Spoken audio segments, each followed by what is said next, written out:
the moderator for this event, and I'm really looking forward to this event, talking about Pakistan's economy, where it's headed, and what are the ways in which Pakistan can revive and grow and thrive its export economy. Because really, for many of us who have talked about Pakistan's economy for years, that really has been the key to unlocking not only sustainable growth in Pakistan, but also bringing about well-paying, decent jobs in large quantities to the country, bringing managerial talent, expertise, and also foreign direct investment. The pandemic is still ongoing, so we're doing this on Zoom, but also the pandemic dealt a body blow to an economy that was already struggling. And I think it is important for us to recognize the hard work that was put in by the health authorities within and outside Islamabad to make sure the pandemic was handled and is being handled really effectively. That, of course, allowed the economy to come back from a negative 0.4% growth rate to close to 4%. And really, when you compare Pakistan's performance to its countries on the West and in the East and other emerging markets, it did really well. And of course, there are issues that need to be resolved, much of them structural, but kudos must be given to everyone on the ground in Islamabad and across the country that made sure that the negative health and economic impact of the pandemic was as little as possible. With that, I'm just going to briefly introduce the run of show and the agenda.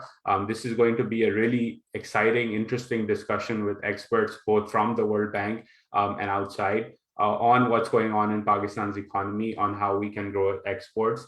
So we're going to start with opening remarks by Najib Ben Hassin, who's the World Bank Country Director. We will then transition to a keynote address by Dr. Imtiaz Ahmed, who's the Economic Advisor at the Ministry of Finance in Islamabad.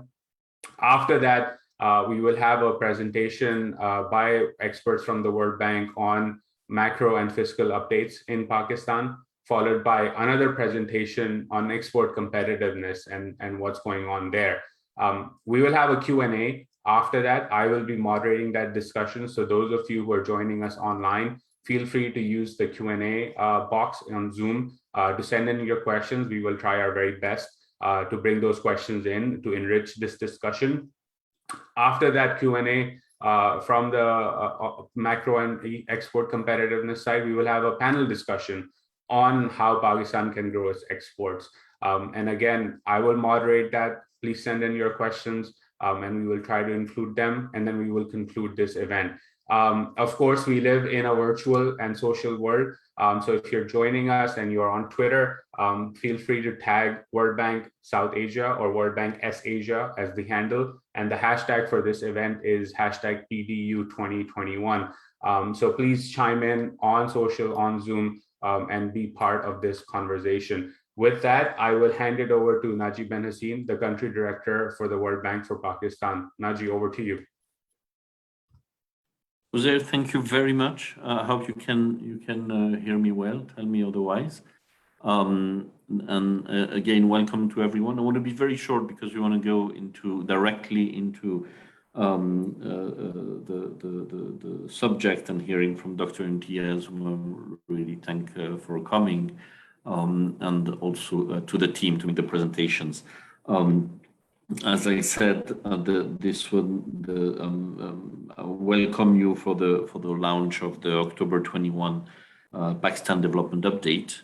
And this time we always have a macro update twice a year, but we also have a Zoom on a certain topic. And this year, the Zoom on the report that's being published today is on reviving exports and understanding export dynamics in Pakistan. Not only the recent developments, which have shown some strong signs, but more the structural, underlying, and longer-term issues facing export competitiveness in terms of diversification of markets, of products,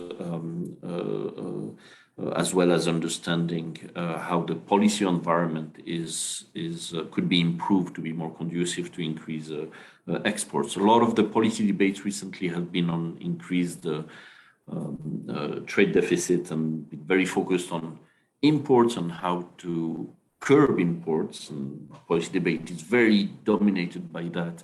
We would like to contribute to the debate from the export side, which we think is the actual route through which these structural issues of the trade deficit can be solved. And I would like to again thank and welcome Dr. Imtiaz Ahmed, who is the economic advisor at the Ministry of Finance, for joining us today, as well as Madam Robina Ather, who's the chairperson of the National Tariff Commission. And you'll hear from my colleague Gonzalo on the link between protections, tariff structure, and export performance in Pakistan in particular. Also, thanks for Mrs. Huma Fakhar, who's the chairperson and founder of MAP Services Group, for joining us. Dr. Adil Nakhoda, who's assistant professor at the Institute of Business Administration, as well. Again, thank you, Zair, for moderating today. Zair Yunus is a visiting senior policy analyst at the U.S. Institute of Peace. So I will not go into the specific and the main message of the reports, because I think the authors should do that. But at this point, let me hand over to Dr. Imtiaz, and then my colleagues Derek, Zahra, and Gonzalo will focus on the update itself, as well as the chapter and the results on the export front. Dr. Imtiaz, over to you, and thank you very much. Looking forward to the discussion. Over. Sir, thank you very much. Ladies and gentlemen, Assalamu alaikum and very good afternoon. It's great pleasure for me to deliver a keynote address on the e-launch of Pakistan Development Update by the World Bank. The Pakistan Development Update is the World Bank's flagship report series.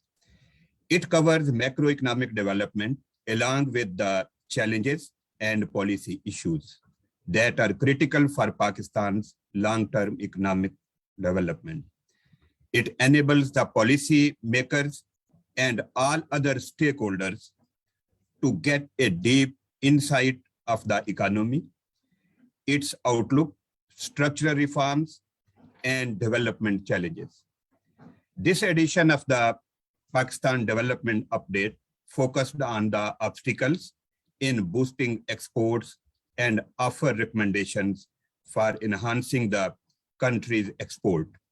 Pakistan is currently working hard to ensure stability in external sector. Export expansion is one of the main factors that contribute in this regard. In view of this, I believe that this update will be helpful in designing proactive measures to boost exports of the country. Here, I also like to highlight that World Bank has been working with Pakistan to strengthen its key infrastructure, agriculture, rural development, social services, and economic growth in the country. Now coming over to economic situation. After a strong contraction of the global economy due to COVID in the year 2020, now the global economy is experiencing a recovery and set to expand at 5.6% in the year 2021. The recovery is expected to continue in the year 2022. The recovery in global activities and increase in commodity prices is contributing in inflationary pressure also. The COVID-19 pandemic also affected Pakistan economy on various fronts. As a result, the GDP growth of Pakistan contracted by 0.47% in the year 2020. Here, I would like to give a quick overview of the steps taken by the government of Pakistan with the support of World Bank and other development partners to minimize the impact of COVID-19. We developed a comprehensive strategy and adopted a smart lockdown strategy to continue the business activities. On the other hand, the economic stimulus package of rupees 1.240 trillion was announced, having three main components: emergency response, support to business, and relief to citizens. The package was also complemented by liquidity support for the industries, SMEs, agriculture sector, and in addition, construction package for low-cost housing and various job creation schemes were also announced and implemented in the country. The government has also accelerated vaccine procurement so that a large number of people can be protected against the COVID-19. The government efficient and timely measures allowed economic activity to continue in this difficult time. This is evident from the fact that economy of Pakistan has witnessed a V-shaped recovery in fiscal year 2021 and recorded a growth of 3.94% compared to negative 0.47% growth in the last year. For the ongoing fiscal year, the economy is forecasted to grow at the rate of 4.8% on the back of 3.5% growth in agriculture, 6.5% growth in industrial sector, and 4.7% in services sector. In the medium term, we are expecting that our GDP growth will reach to the level of 6 to 7% with price stability as a whole in the country. The trend of key economic indicator is very encouraging if we look at the latest economic situation. Like agriculture, which is the mainstay of the economy, and almost 40% of the labor force is working in agriculture. The production of important crop for the ongoing fiscal year estimates are very encouraging. Our sugarcane production recorded at the level of 87.8 million tons, which is almost 9% greater as compared to last year. Rice production is almost 6% greater as compared to last year and recorded 8.4 million tons. Maize is also 1% greater as compared to last year. Cotton production is recorded at 8.5 million bales, whereas last year it was 7.1 million bales. So almost 19% greater as compared to last year. We are expecting that our wheat production will be 28.9, almost 29 million ton, as against 27.5 million in the last year. So this is an overview of the latest available estimates of agriculture sector, which recently Federal Committee on Agriculture have released in just 10 days before. Large-scale manufacturing sector recorded a growth of 7.3% during July-August of the ongoing fiscal year, whereas last year it was 2.9%. Inflation rate has been contained at 3.6% during July-September, whereas last year it was 8.8%. Tax collection of the Federal Board of Revenue recorded a growth of 38.2% and reached to the level of 1,396 billion rupees during first quarter. The current account deficit recorded at $3.4 billion in first quarter of ongoing fiscal year. The deficit has been realized due to growing import of energy and non-energy commodities, along with the rising trend in global commodity prices and import of COVID vaccine. Export increased by 35.2% during first quarter. Workers' remittances increased by 12.5% and reached to the level of $8 billion. The consistent growth in workers' remittances since fiscal year 2018 brought stability in external sector. Another important indicator is the business confidence score of Overseas Investors Chamber of Commerce and Industry. which has improved 59% in July 2021 against negative 50% in May 2020, thus reposing investors' confidence on the government's initiative. Despite improved growth prospects, there are certain challenges, like the economy is in the recovery phase, which is putting pressure on imports. The current account deficit may likely to widen. Global oil and food prices are on increasing trend, which may affect domestic inflation. To control inflationary pressure, government is taking proactive policy measures, administrative measures, and relief measures. To cope with these challenges, the government is focused on bringing improvement in all sectors of the economy through agriculture package, industrial facilitation, strategy for attracting investment, and increasing exports. Now, I would highlight some of the important measures being taken by a government to improve exports and investment. Although currently our export performance is encouraging, however, it is below the potential. Pakistan had faced various challenges that have restricted our exports, such as energy crisis, unskilled labor, insignificant level of investment in export sector, tough competition with emerging economies, war and terror, and weak external demand, also attributed to sluggish growth in exports over the years. Despite having a large number of trading partners, Pakistan's exports are restricted to a few countries and regions. Pakistan's major trading partners are China, EU, USA, UK, and Middle East. Currently, the economic condition in Pakistan's major trading partner is encouraging. It is expected that Pakistan's exports will improve further in coming months. Government of Pakistan is focusing on improving market access and integration with regional partners, as reflected by the Pakistan Free Trade Agreement and preferential trade agreements with important regional countries.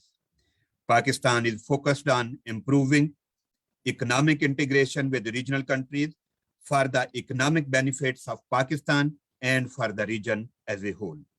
Ladies and gentlemen, Pakistan has taken several initiatives for export enhancement through facilitations and ease of doing business. The major steps include the taxes imposed on exports have been rationalized and incentives are given in value addition products, which are like exports of services. Tax have been reduced, enhancement of threshold for cottage industry, and measures for ease of doing business. Long-term trade finance facility and export finance facility are being provided at subsidized rate of 5% and 3%. Exports of IT and IT-enabled services has been brought under the ambit of 100% tax credit. The conditions for availing tax credit have been relaxed and discretionary powers of tax authorities have been curtailed. It is expected that Export Facilitation Scheme 2021 shall reduce cost of doing business and cost of tax compliance, improve ease of doing business, reduce liquidity problems of exporters by eliminating sales tax refund and duty drawbacks, shall ultimately promote exports. Pakistan's Single Window Act has been approved in April 2021.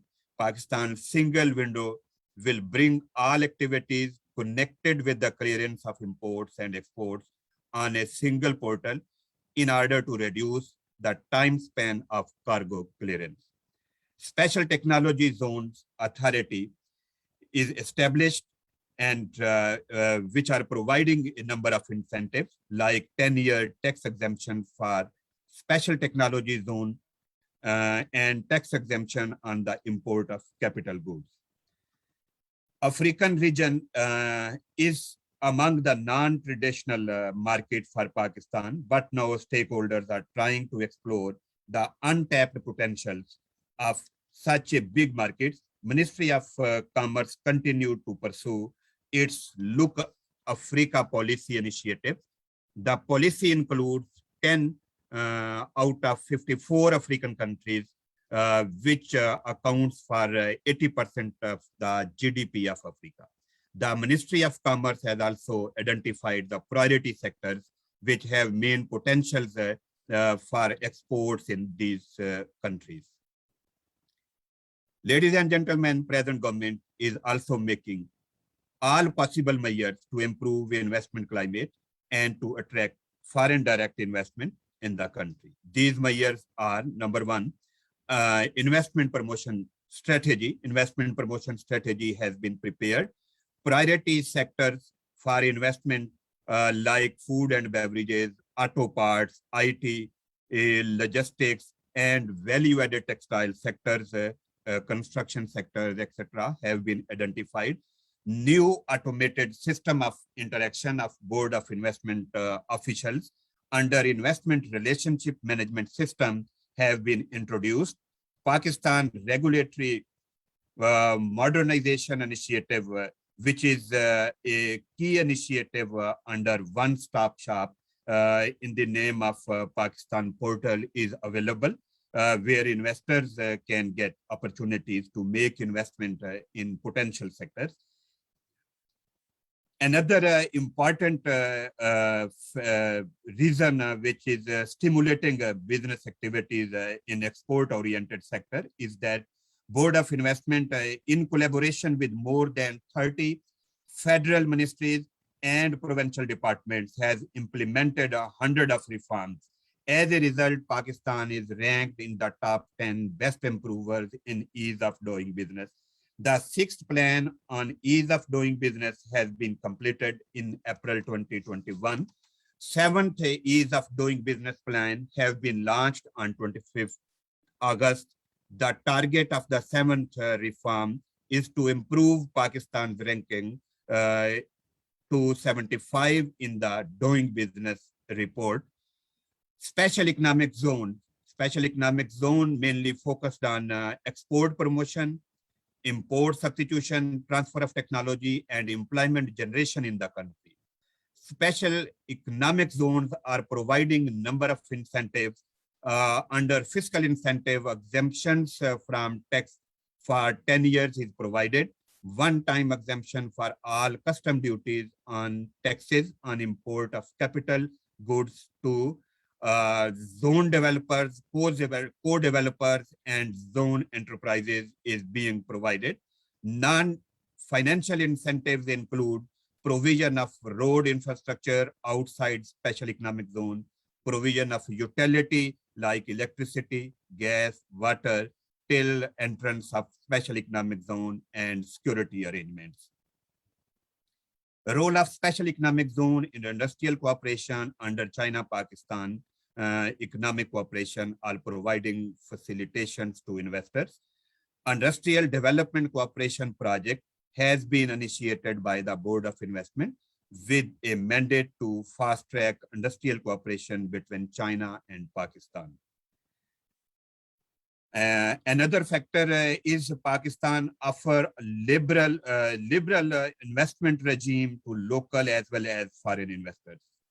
Investment laws, investment policies, along with Special Economic Zone Act, regulate foreign investment in the country.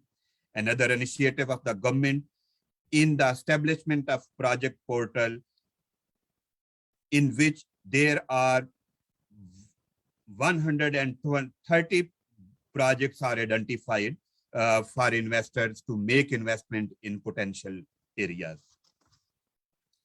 At the end, ladies and gentlemen, I would like to say that government of Pakistan is actively working on trade facilitation in all potential sectors, digital economy, and transfer of technology. We are reducing cost of doing business, developing human capital, and encouraging digital and e-commerce for sustainable and inclusive economic growth in the country. Moreover, the government is highly committed to foster regional and multilateral economic partnership to promote trade, investment, regional connectivity, and increase participation in the region and global value chain. Thank you very much.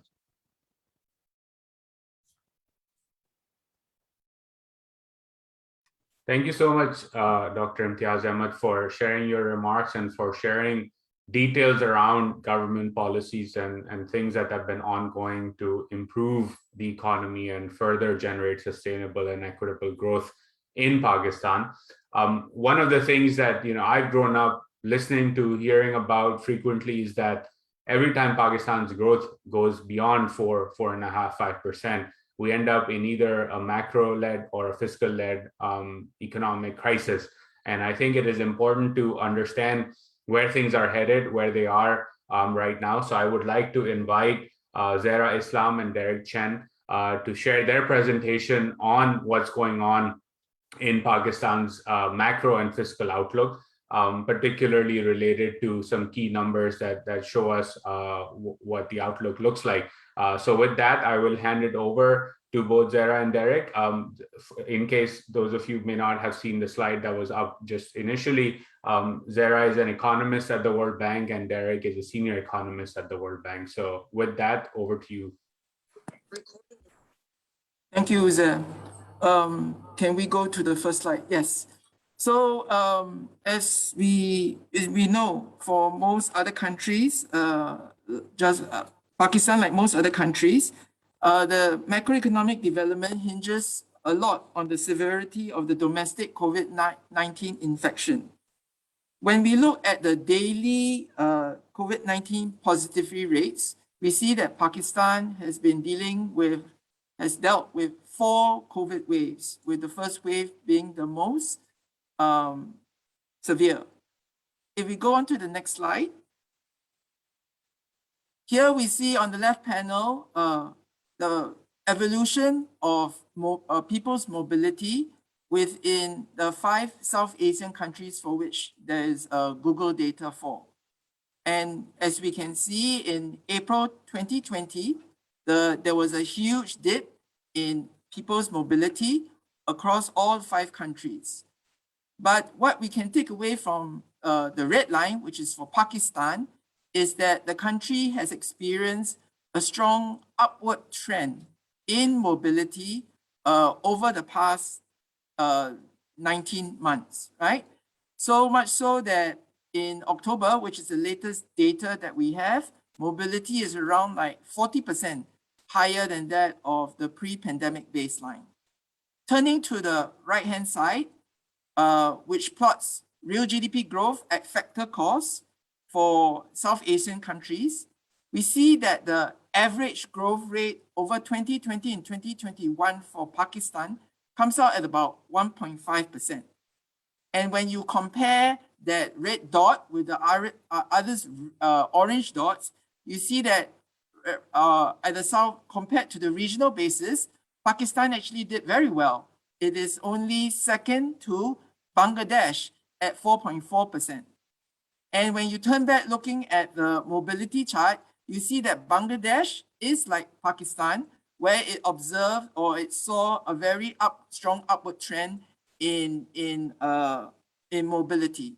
So in that sense, the data does show that Pakistan did relatively well, both comparing how it evolved from the pandemic as well as with other neighbors within the South Asia region. On other macroeconomic fronts, we see that Pakistan did well as well. Inflation eased, both the fiscal and the current account deficits narrowed as well. And for the current account deficit, it was the narrowest among South Asian countries. So with this, I hand over the floor to Zahra, who will talk more about other macro developments. Thank you, Derek. As mentioned by Dr. Imtiaz, we saw that in FY20, real GDP contracted by negative 0.5%. In FY21, we estimate that due to recovering domestic demand and low base effects, real GDP growth is estimated to have rebounded to 3.5%. And this was mainly because of a recovery in both industry and the services sector as lockdown measures were reduced, were gradually lifted, the conducive monetary policy environment, and resumption in consumer and retail activity.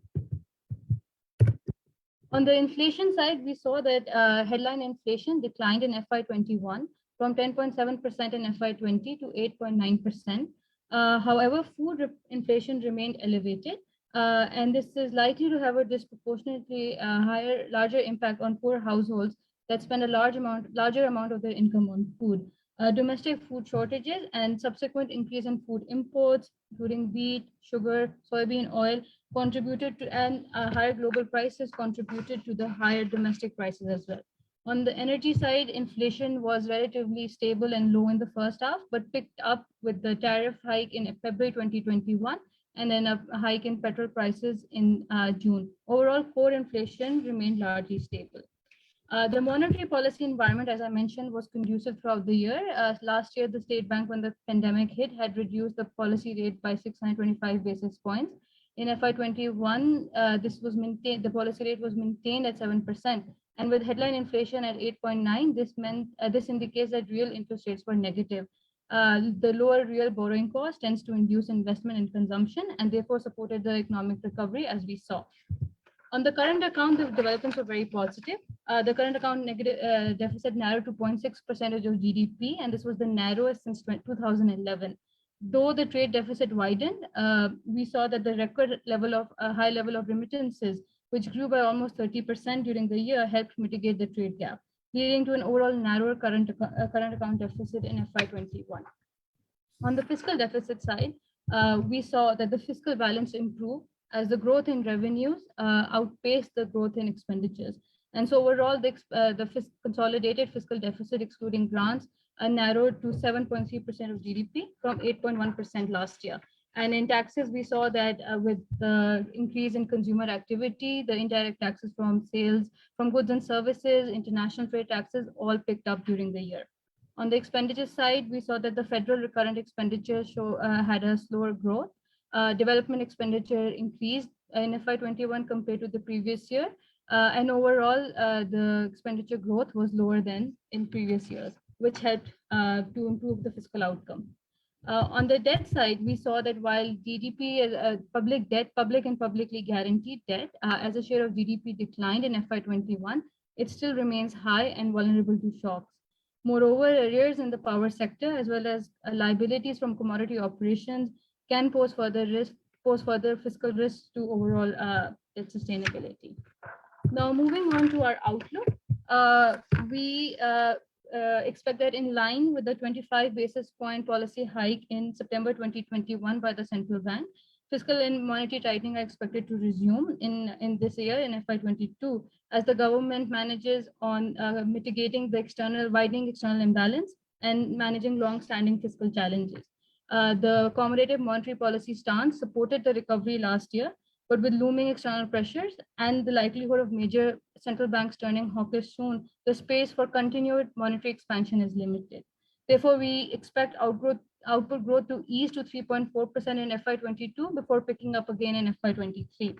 The current account deficit is also expected to widen as imports pick up and amid higher oil prices. Exports are also expected to grow from FY23 onwards as the government takes tariff reform measures. On the inflation side, pressures will remain elevated. Inflation is expected to inch up to 9% because of higher oil prices, commodity prices, before moderating in FY23. Despite fiscal consolidation efforts, we expect the fiscal deficit to remain elevated. This is because of rigidities in recurrent spending, the government settling arrears in the power sector, and pressure from pre-election spending. Overall, the implementation of structural reforms, particularly general sales tax harmonization, will support a narrowing of the fiscal deficit over time.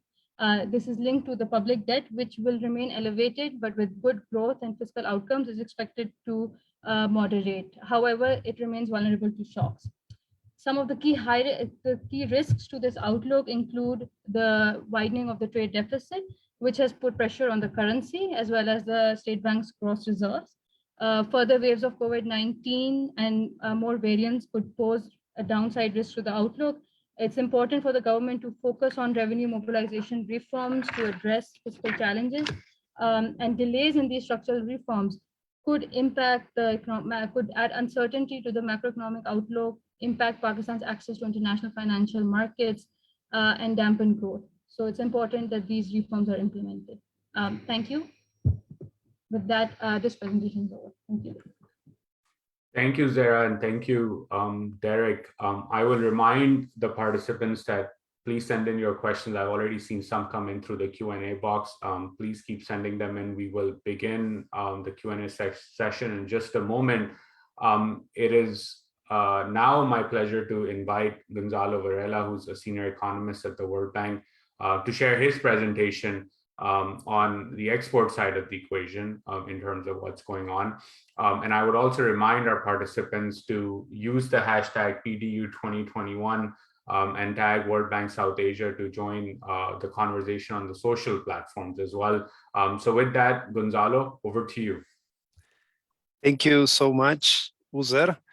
Let me share screen. I think I will need a Mirador to let me share screen.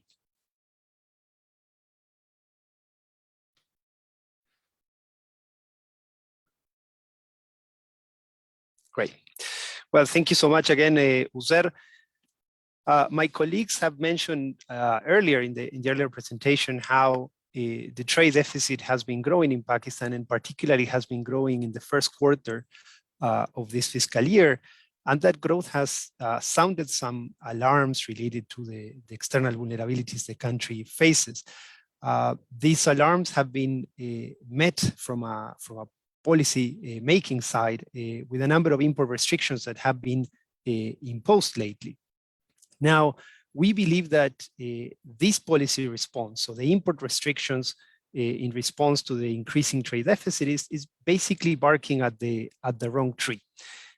In Pakistan, the import bill is not the problem associated with the large and persistent trade deficit. If anything, and what you will see in the slide on the left-hand side is a chart that shows the import bill as a share of GDP for all countries for which we have data, and we see that Pakistan is at the bottom of the distribution. So the import bill as a share of GDP is at 17%, substantially low in an international comparison. Instead, what seems to be a challenge, and in spite of what Dr. Imtiaz mentioned, exports in this quarter one increased by 35%, which is great news. But if one looks at a longer time perspective, what one sees is that exports as a share of GDP in Pakistan are lower at 10%. You see that in the chart in the right-hand side. And in the international comparison, that places Pakistan quite at the bottom of the distribution.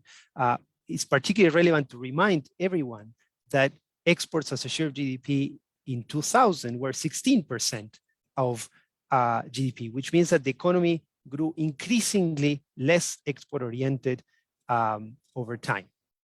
And if one looks at export competitiveness across different dimensions, one sees where the challenge, where the export competitiveness challenge lies. For example, let me just use two metrics of export competitiveness. The first one is a standard metric that is probably known to everyone. That is, what is happening with the export market share of Pakistan in world markets.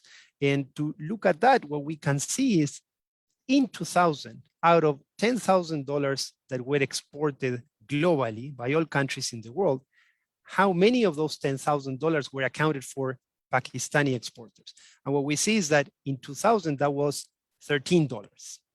And if you fast forward to 2020, what you see is that in 2020, Pakistan exporters accounted for only $11 out of $10,000 traded globally.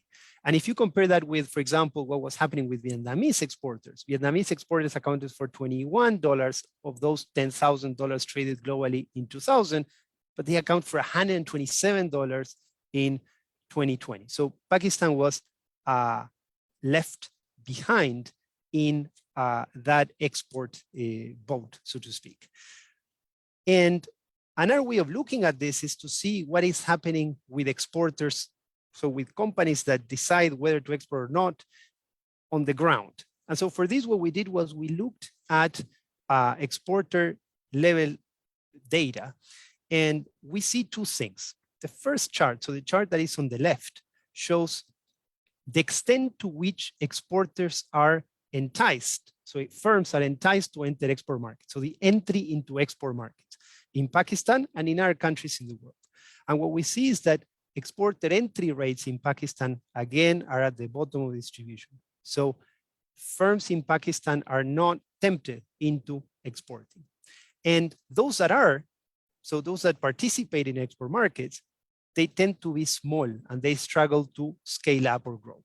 That is what you see on the chart in the right-hand side that shows the distribution of the size of exporters on average across the world. And what you see is that on average, Pakistani exporters tend to be relatively small, about 2.5 times smaller than the average Bangladeshi exporter. So challenges to enter, and once you enter the export market, challenges to grow large and to gain from scale. Now, to be sure, the picture is not negative everywhere. So there are some special cases that combine dynamism with upgrading of quality. And one of these cases is the sector of knowledge-intensive services exports. Think about software development, think about engineering or architectural services, think about Pakistani talented freelancers that are selling their services to the world. So this became the talk of the town during this COVID pandemic because telework became very common, and so services became much more tradable, particularly modern services.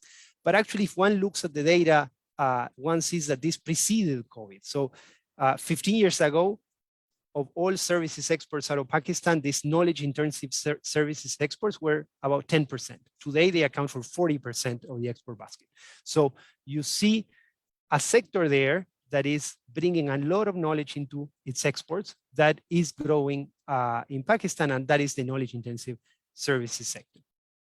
But it remains a pocket. So in the big picture of Pakistan's exports, it remains a relatively small sector. So the question that we pose next is, why is it that overall Pakistan export competitiveness is lagging, and what is it that can be done to change the situation? And let me provide a quick answer, and then I will elaborate. But the short answer is that productivity needs to increase. For firms to be successful in export markets, what they need is to upgrade their level of productivity. They need to become more efficient. Now, it happens that integration into the global market and productivity are part of a virtuous circle, right?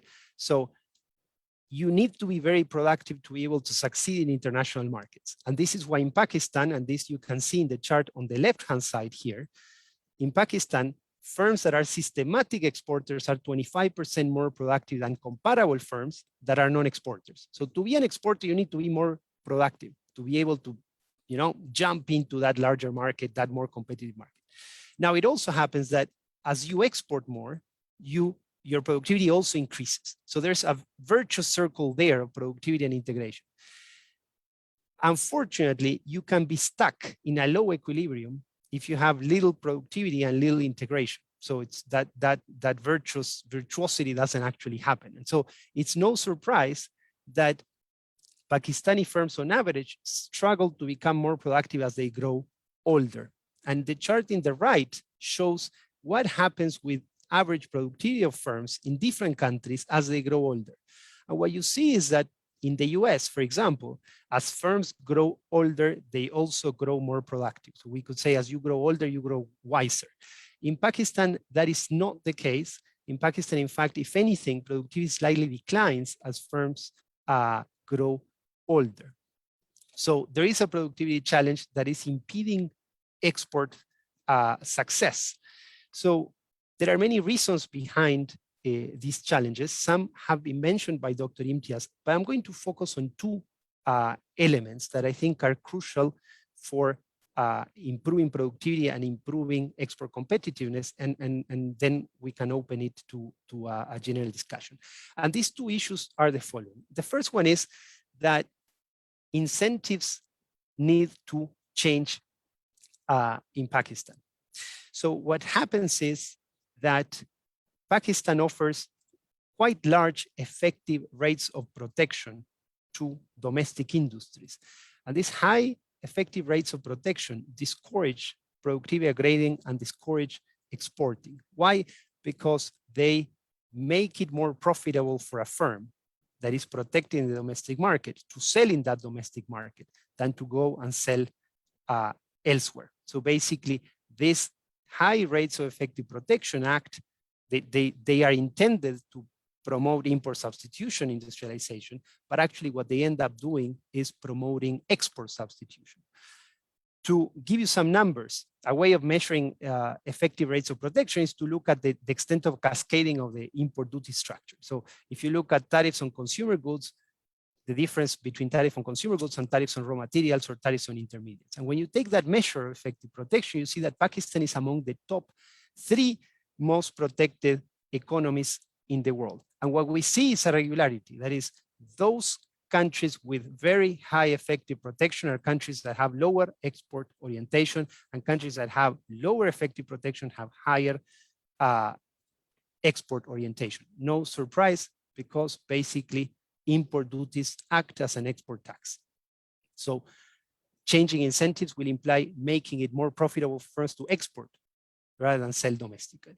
And the second element that I want to mention is, and with this I will close, is credit. So another part of the story in the challenges of Pakistani firms to increase their exports is the supply constraints they face. And this is something that became quite visible when we were looking at how exports in Pakistan react to real exchange rate changes. So one of the things that we saw is that in the long term, when the rupee depreciates, exports increase. When the rupee appreciates, exports fall. So this is Econ 101. It holds for Pakistan in the long term. That's what happens. A 1% change in the exchange rate induces a 0.5% reaction of exports. But what happens in the short term is very different. So in the short term, what happens is that when the rupee appreciates by 1%, exports are quick to fall. And you see that in the chart on the left. But when the rupee depreciates by 1%, exports are sluggish to increase. And you see that in the chart on the right. That asymmetry in the export response to exchange rate changes has to do with supply constraints firms face. When their opportunity improves in terms of market opportunities, in terms of relative prices improve, the rupee depreciates, they can make more profits selling abroad, they struggle to expand capacity. So what we saw also is that those firms that had better access to long-term financing facilities to increase investment in machinery and equipment were better equipped to react to exchange rate depreciations. So this is particularly relevant in this context in which we see the rupee depreciating. And one of the things that it's telling us is if there's going to be concessional financing for exporters, it is good that this concessional financing for exporters focuses on long-term capacity expansion rather than in working capital financing. I'll stop here and happy to take questions. Thank you. Thank you. Thank you so much, Gonzalo, for that presentation on exports.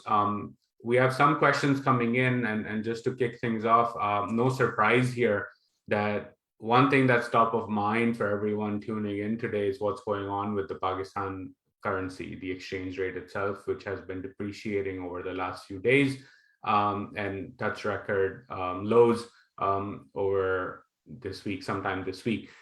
So the question is twofold, and maybe I'll ask Zara and Derek to chime in first, and I'll come to Gonzalo with the second part of this question. But the first part essentially is what is causing this movement in the currency from a macro lens, and what at a macro or fiscal level point of view is the expected impact of this continued weakness in the currency itself.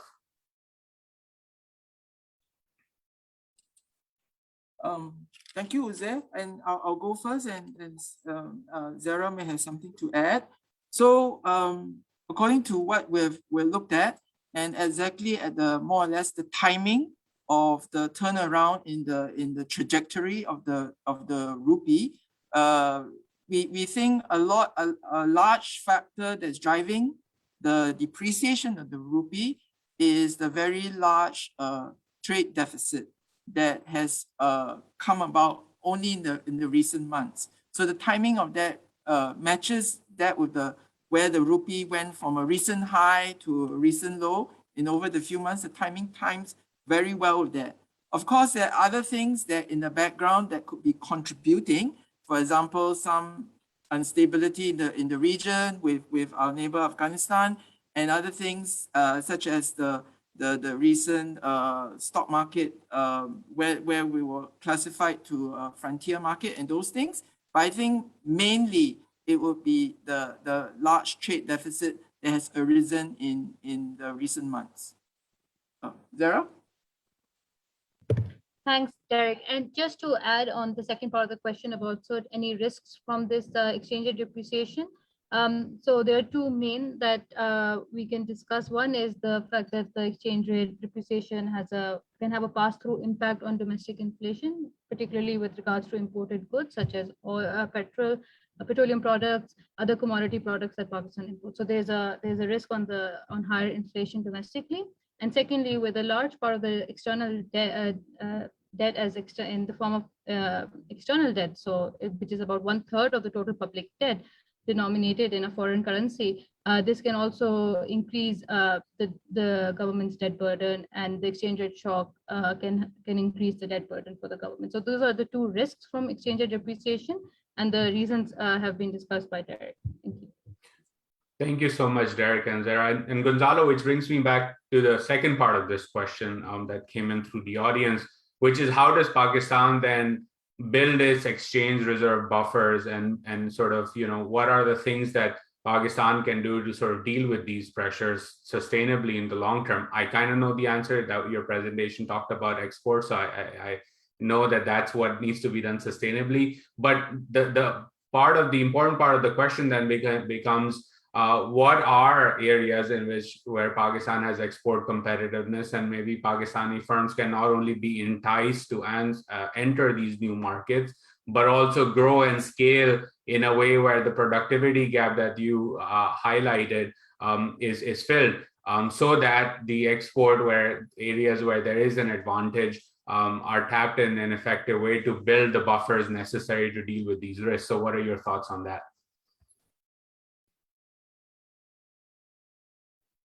Thank you, Uzer.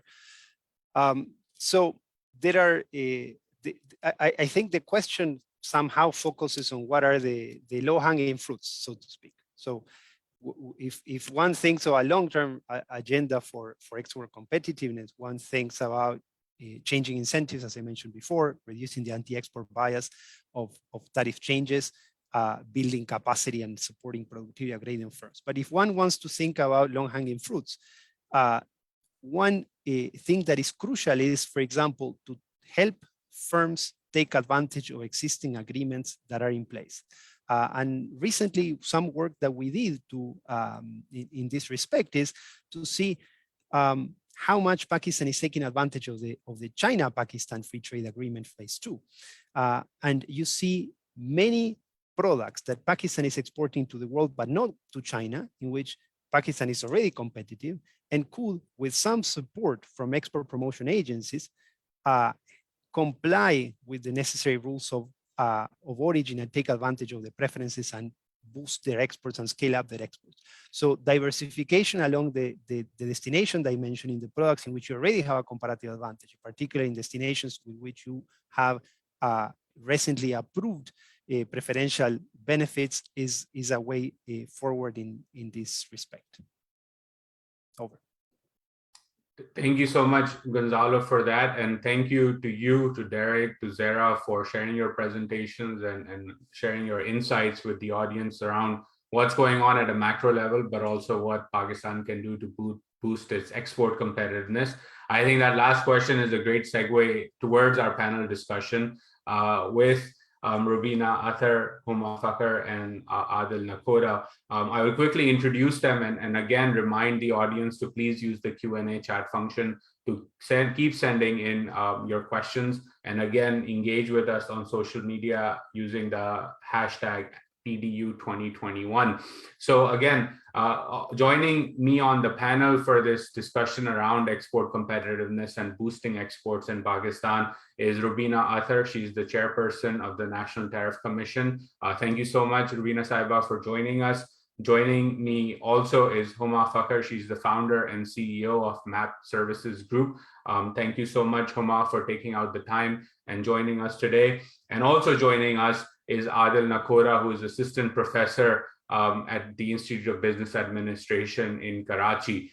He's also somebody who we frequently interact with on social media to talk about trade and what's going on in trade policy. So thank you to all of you for joining this panel and for joining the event. I maybe would like to start this discussion with maybe opening 1 or 1.5 minute remarks on big picture. Where do you see Pakistan's exports going? And maybe we start off with, in order, starting with you, Rubina Saiba first, then going to Huma, and then going to Adil. So Rubina Saiba, over to you.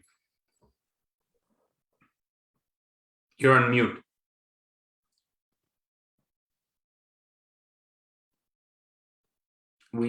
I think we still can't hear you for some reason. You may have to check the mic on the left bottom corner in your Zoom and hit the arrow and select a microphone. That might be the reason. Still can't hear you. Okay, now we can hear you, I think. Oh, okay. So probably it was my headphones. So thank you very much, Uzair. I think it's very interesting discussion that is going on. Let me just, in the beginning, appreciate this report. And I think this report, substantial work has been done in this report and the analysis, which has at least given me food for thought to further the process that I am involved in tariff rationalization. Talking about export, I think little interaction that I had with the business community, and I think probably that would be interesting to see. I think business community is upbeat. And in the last 1 year, 1 or 2 years, the tariff rationalization efforts that had been done is actually bringing some results. Especially what I have interacted with footwear, pharmaceutical, and other industries, textiles especially. So there is a big hope that in the coming, this upward trend is not just transitory, and it will continue in the long run. So I'm hopeful, yeah. So. Thank you. I think we'll jump into a bit more detail around how to sustain this growth trajectory and ensure that this is not transitory. I agree that I think this is an interesting inflection point. So Huma, what are your thoughts on sort of the big picture trend that we're beginning to see in Pakistani exports?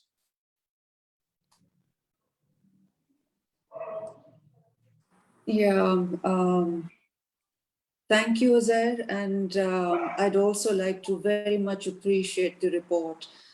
Great work done by the in-depth analysis. I think it's probably the first time I've seen this kind of analysis in export competitiveness, so thank you very much for that. Coming to your question, Uzair, I'm also, like Rubina, very upbeat. I feel there is big potential in Pakistan's exports, and primarily I would like to focus on the textile sector, which is the major chunk of our export. And I am very upbeat at this point in time because it's not just that we have the potential, there is an opportunity on the horizon, a big one.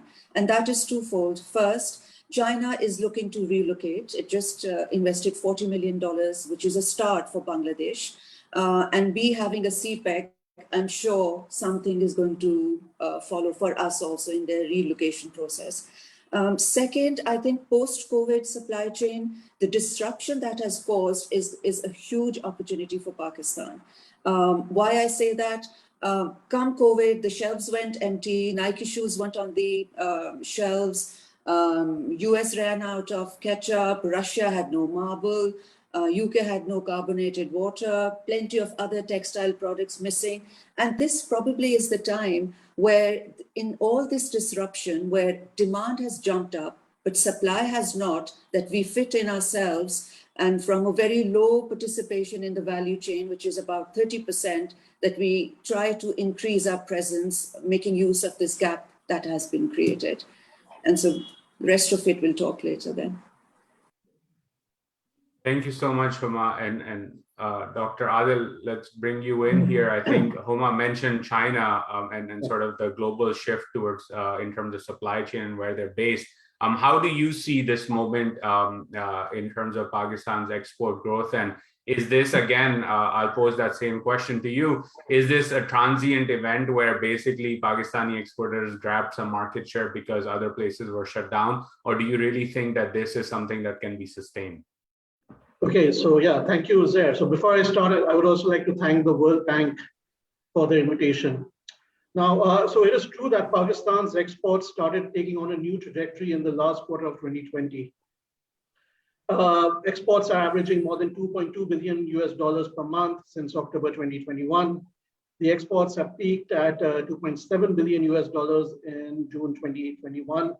But we need to consider the export growth not only at the product level, but also in comparison to our regional competitors, right, to better understand the dynamics.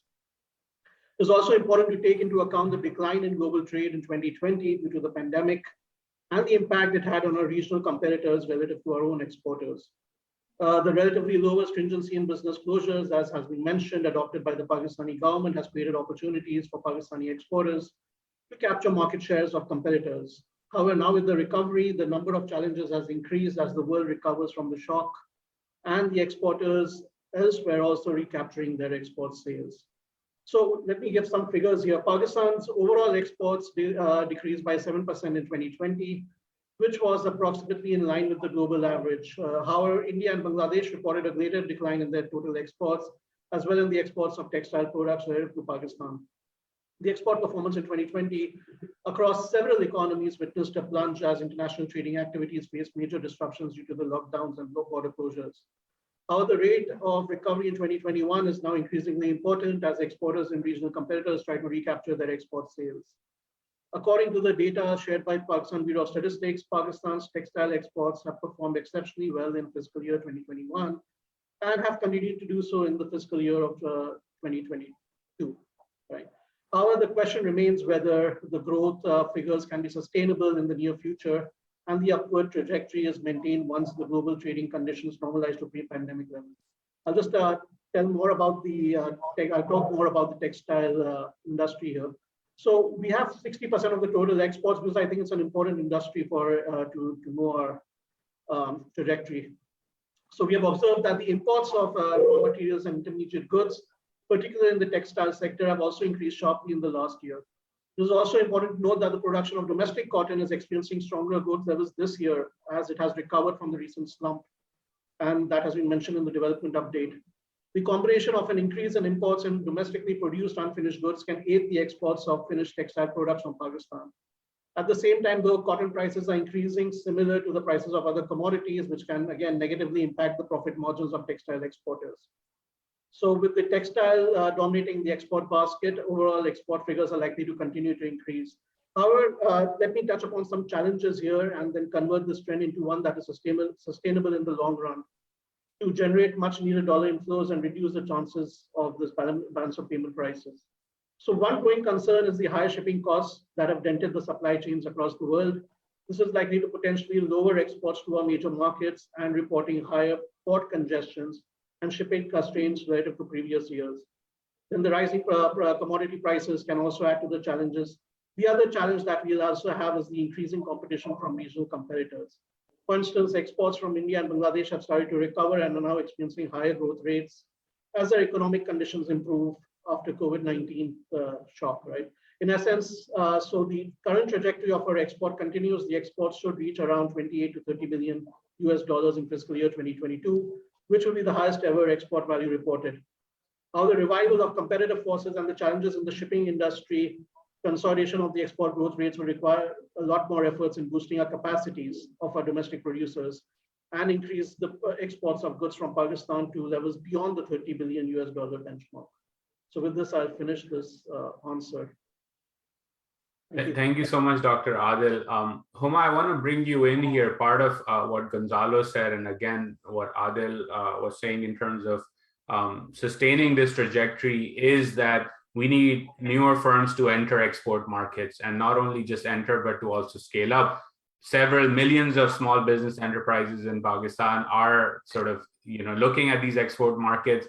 And the question we have is, from your point of view, how can we then leverage public-private partnerships, or what can be done to, again, upgrade sectors, particularly in the textile sector, which is the largest, category in Pakistan's exports, and to, again, ensure that not only do smaller firms enter these newer markets or existing markets which have more potential, but then they scale up and grow into becoming global behemoths that, bring in not just tens of millions of dollars in exports, but hundreds of millions. Yeah, so having said that, we're very upbeat about the sector. Let's step back and we'll see Vietnam grew 120%, Bangladesh 72%, India somewhere 30%, and we slipped down, we fell back by 11%. What was the reason? Like Imtiaz Saab was mentioning, that we've done our homework with FTAs. We claim we have plenty of programs in place for whether it is labor laws or social security, etc. We claim that there's a lot of support being given to the textile sector, the industry. Then why is it that we could not upgrade ourselves and improve in all these years, and whereas countries like Vietnam have really taken off? And to me, if there's one thing that I'd say is, we could not bring in FDI. I was reading in the questions also. That is the single most important factor why we could not upgrade our sector as a whole. You see, when a government announces a support program, it is only for a few companies, bigger ones, and maybe high mid-levels who can take advantage of those schemes. A country grows, a sector grows when across the board at least 50% plus or 30% plus of the sector is uplifted. A government's resources, especially developing countries' resources, are never enough to do that. What does sustain that in continuity is only and only FDI. And as we see, FDI has come in, but it was always in sectors like food and telcos and financial services and all. And that was just to make good advantage of our demographic dividend. It was never there to improve our efficiencies or get into exports. The sole answer that to all the woes, primarily of the manufacturing sector, I think the only answer is now to focus on FDI. And the biggest example is Vietnam. So some 40 odd years back, we see they have the US-Vietnam war. The country is completely devastated. Pakistan at that time is 30 to 40% richer than that country, than Vietnam. We have per capita and GDP were far ahead of Vietnam. Come 1980s, the war ends. Vietnam has a change of heart in 1986 exact. Vietnam gets up, makes peace with US, the worst enemy that it had the war with. It makes peace with US, it goes and builds bridges with China. As a follow-up, gets concessions, gets rolling out export processing zones from that time only. And as a result, and the theme line for Vietnam was just one: bring and absorb FDI in a way that it creates jobs and increases capacity. And if we see, where do they end up today? It's called the new manufacturing hub of the powerhouse. And if you look at all the details, the way they're improving, just 2019, I won't talk of 2020 because it's all disruption with COVID and other stuff. So just 2019, if we see the investment in 11 months alone was about $1.7 billion, around that figure. The total projects that came in was 186 projects. They were divided between Kwana and all these different provinces, 10 projects, 16 projects different. Now, what exactly has these projects done?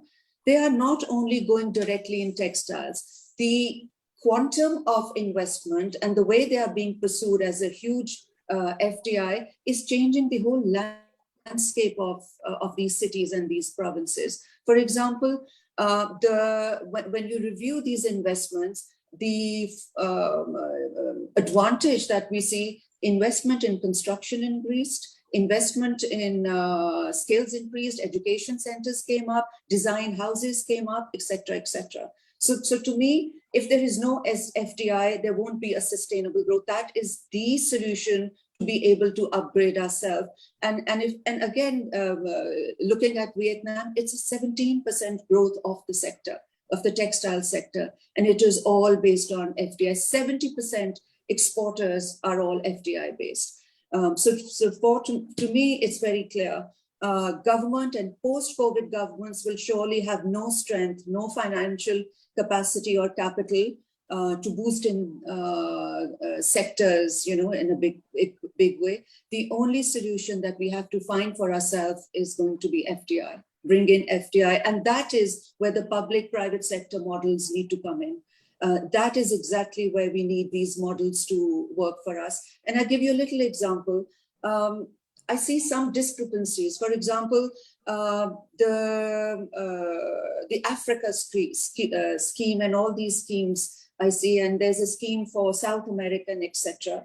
But while the schemes are there for those kind of markets, but we see the trips and the delegations going to other markets. The concentricity of decision has to be substantiating what the schemes want. You can't just have schemes in the paper and the delegations and the expectations and the homework is being done in other markets. So these kind of discrepancies are very, are some of the discrepancies I would say that need to be sorted. But yes, apart from that, there are plenty of other things.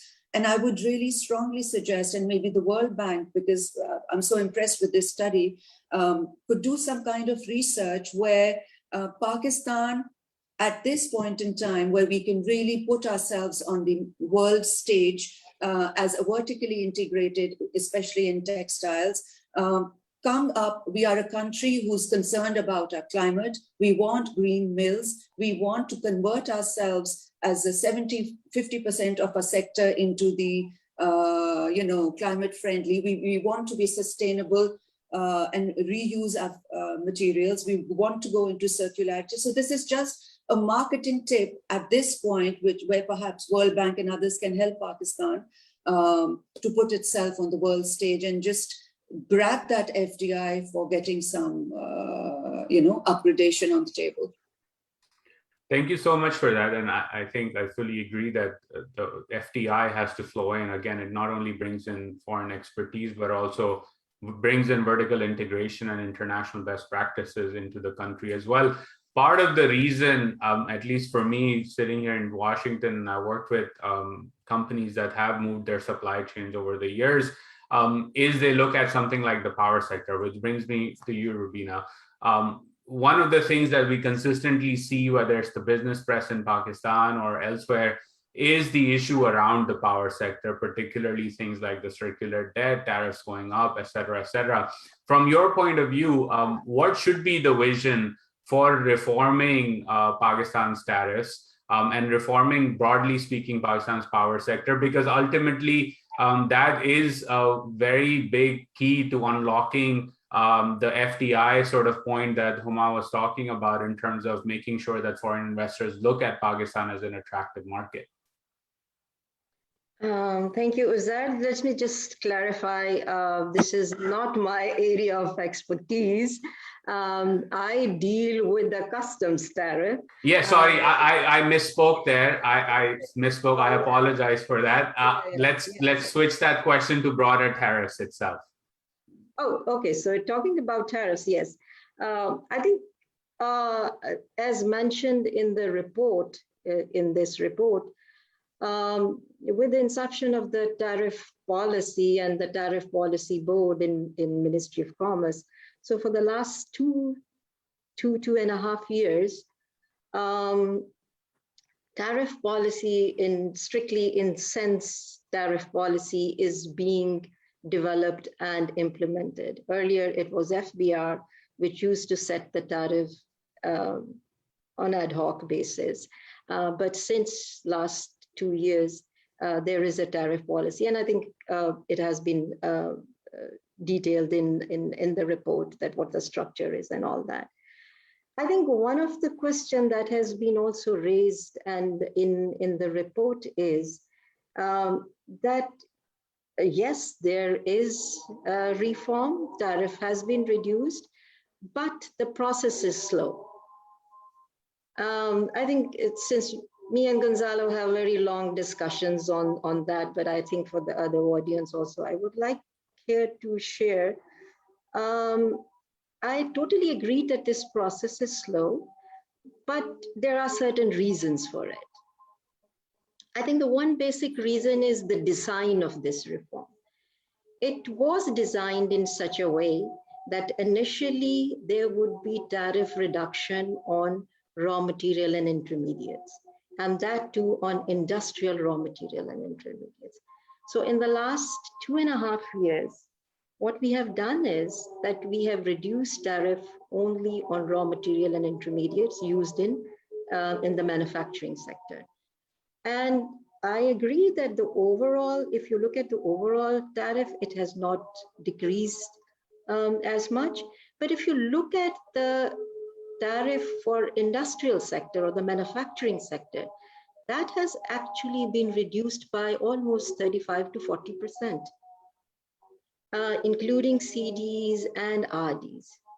And the major beneficiary, as I said earlier, are the industries like footwear, which are export-oriented industries, footwear, pharmaceutical, textile. So that's why I said in the beginning that these are the industries which have really benefited what we have done so far. We definitely have planned in the tariff policy to go further into others. So this year, we are going to see the tariff structure of agriculture, especially the agriculture inputs like fertilizer, pesticide, agriculture machinery, seed, all that. And we are also going to look at auto, because so far we have not looked at the auto tariff structure, and we haven't reduced the auto tariff. This is a one big spike in your overall tariff structure, which make these averages very high. So if these averages, if these sectors, the auto sector tariff is lowered down, the averages will definitely go down.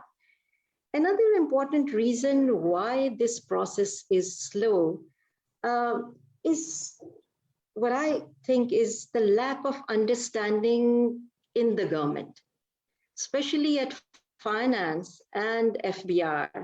I think there are apprehensions that if we lower the tariff, that will reduce the revenue. And since it has been used as a revenue instrument for last many, many years, and it is still being used as a revenue instrument. So whatever is recommended in terms of reduction in tariff is always resisted at FBR and finance level. So we definitely need to build more, like this kind of analysis and some narratives to convince within government, different departments, that this is the right kind of reform that we need at this moment, and not just to pick up the industrial development in the country, but also for the exports. And I think the third important reason, as I said, that it is being used as a revenue instrument. And that's, I think, why I think that unless the revenue is mobilized from other revenue mobilization from other taxes is increased, from sales tax and income tax, this will continue as a major source of revenue for the government. And any reform that will definitely be resisted within the government. So I think World Bank has made great effort in terms of FBR reforms to increase revenue from sales tax and income tax. But so far, what I think, still more than 50% of FBR revenue comes from trade taxes. So this is, I think, one which we think is probably the reason for this, this slow process. And I think with that, I would also like to totally agree with what the report says, that tariff is just one part of increasing exports. Another, of course, is the trade facilitation, or we can say the export facilitation schemes, DLTL, any other kind of other incentive, or you can say facilitation. So it's important. There are so many things on paper, just like Dr. Imtiaz mentioned. There are new DTLE schemes, and so there are a number of schemes and incentives. But if you look at the real figures, it's only 6% of the exporters which are using these schemes. So as Huma said, unless you like build that critical mass, at least 50%, this export or the industrial growth cannot be sustained. So it's important to increase the use of these, whatever incentives the government is doing. Right now, it's not more than 10% exporters or the industrial users who are using these schemes. So this is also important too. And we have some plan to do. I think maybe World Bank has already done, so we will take some clue from that. But we want to do a feedback survey, especially with small exporters and small manufacturers, whether they are using those incentives or not, and how they can be improved. Another thing which this report has also, I think, mentioned, and that is the market access and the FTAs and PTAs that we have. I think Gonzalo is absolutely right. We have, number one, we have very few FTAs, PTAs, and number two, even what we haven't used them more successfully. Other than China FTA, there is no other FTA which is used. But I think in FTAs, important thing to remember is it's not just about goods. There are so many other right now, international comprehensive FTAs. There are so many other aspects which bring access, which bring market access, safeguard measures, non-tariff barriers. So in our FTAs, unfortunately, we only focus on goods. We don't focus on services. We don't focus on other market access instruments. So this is important to look at these areas also. And I then totally agree with Huma on FDI. I think this is the fourth element which you need if you want to sustain this export trajectory which we are witnessing right now. So thank you. I'll stop here. And if there are any questions, very particular. So I'm a very micro kind of since I'm involved in this tariff rationalization. So if there are any micro questions, I would be ready to answer that also. Thank you. Thank you so much for that, Rubina. Dr. Adil, I'd like to bring you into this discussion as well. Based on your assessment of policies and international evidence that you've looked at, from your point of view, what are the key instruments, let's say in the near term, that the government can leverage to, again, boost exports and make sure that this growth that we're witnessing is sustained, given all the things that you previously mentioned in terms of competitiveness, returning to the market, shipping costs, et cetera. So what would you recommend in terms of priority areas that the government should look at? Okay, thank you, Zaria. So first, let me touch on this thing of DLTs and DDTs and to bring about, so first let me touch on this and then I'll talk about the other instruments that are there, right? So the duty drawback on taxes and on local taxes and levies that we have, they're often used as major incentive instruments to boost exports, right, in Pakistan.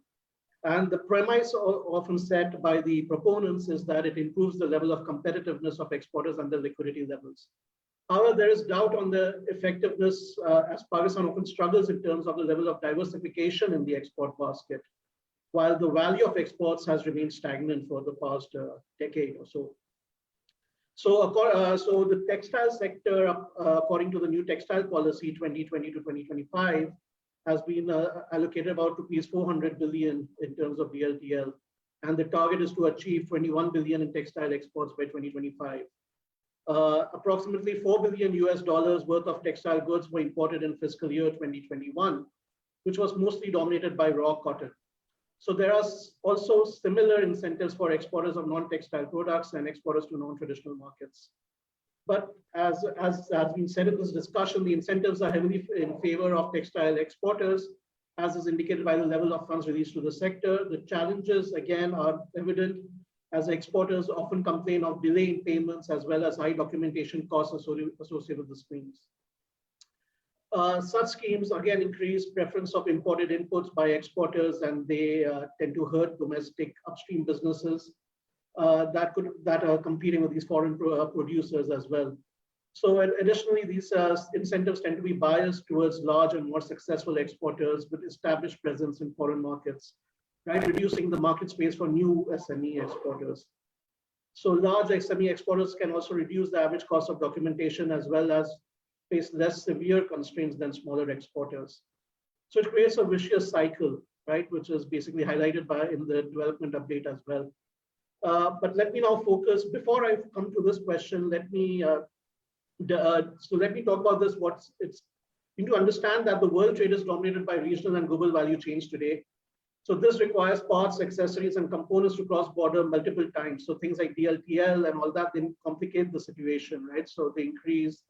So when goods are traded more frequently across borders, the cost increases. So we need a more holistic approach to ensure better facilitation of exporters.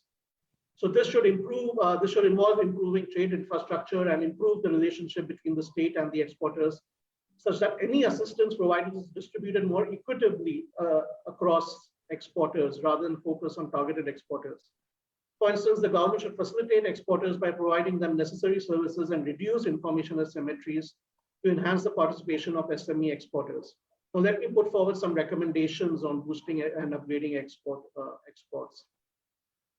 So one is to improve the trade-related infrastructure, which is highly important at a time when shipping and transportation costs are rising sharply.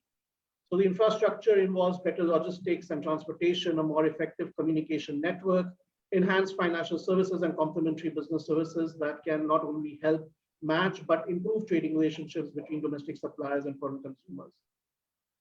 First, the efficiency of ports becomes ever more crucial. That needs to be improved because shipping costs have increased significantly and number of ships available for transport has declined as a result of the pandemic. So the port development in the East Asian economies has supported export growth significantly. Regional rivalry was very important in that and provided impetus to invest in better port facilities. So East Asian economies today rank high in terms of port efficiency, which increases the region's importance in global and regional value chains. So again, these port facilities can play an important role. Then we should also focus on the ICT infrastructure, which will improve the dissemination of information related to export activities, and that is important to exporters and SMEs. So getting the right information is necessary, as that will avoid undertaking wasteful activities that can lower the productivity levels. So the National Trade Portal and Repository can play an important role to improve the level of communication. So the National Single Window is a step in the right direction. The National Trade Portal can provide detailed information on each business process activity. And this will also help comply with the Article 10 of General Agreement on Tariffs and Trade, which requires governments to disseminate regulatory trade information more promptly. So trade portals can again play an important role to introduce new alerts on trade procedures and WTO notifications, and improve compliance in that regard. So trade borders have been set up for less developed economies with the help of International Trade Center, and they are a good example of this. Then second, I recommend that exporters require more efficient financial intermediaries that can provide credit for different activities necessary to produce exports. The survival rates of exporters in developing countries tends to be very low, while access to finance is likely to be poor. So smaller firms struggle, while the richer and more politically connected firms can monopolize exporting activities by availing different financing schemes at lower interest rates. And these end up favoring larger exporters. So the focus should shift from providing financial subsidies to a select group of exporters towards improving financial inclusivity such that SMEs can readily participate in exporting activities.